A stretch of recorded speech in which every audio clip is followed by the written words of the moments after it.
I want to tell you about something that I call venting the driver. How many of you have been off-put or thrown or suddenly made nervous by the grilling you get at the end of a presentation from a driver? That isn't because they're mean. It's because the way they think is concept first, then they get a lot of questions about the detail. It feels like they're kind of tearing you apart because they don't believe in you. That is not what's happening. What's happening is they now have all the detail questions.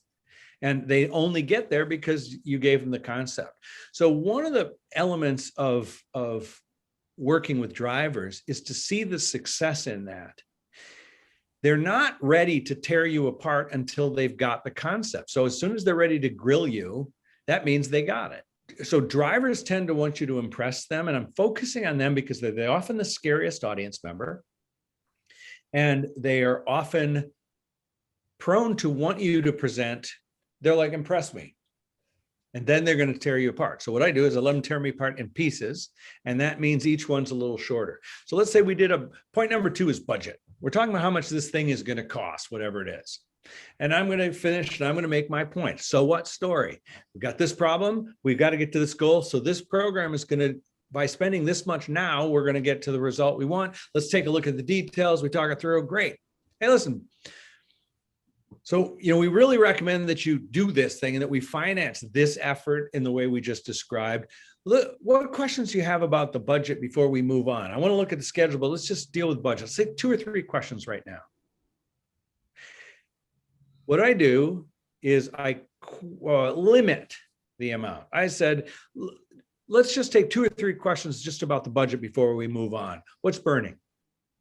And that way I have given myself the right to cap it at a point and move on rather than letting it explode into the full-blown Q&A. And I've pointed the questions at what we just talked about. So we just talked through the budget. What questions do you have about budget? Let's take 1 or 2 now, and then we'll move on. What do you got? What's on your mind? What are you thinking? And by facilitating that out, I'm intentional about the grilling. I'm saying, what torpedoes do you have for me right now? Why don't you fire one right here? Let's take 1 or 2 torpedoes right now. And I'm leaderly and confident in asking for it. Then they're reciprocating by firing those torpedoes at me, but I've capped it at 2 or 3. I give the best answer I can. And then as soon as I feel it's time, I'm like, great. All right. So other questions, save them for the end. Let's move on. We're going to now look at schedule.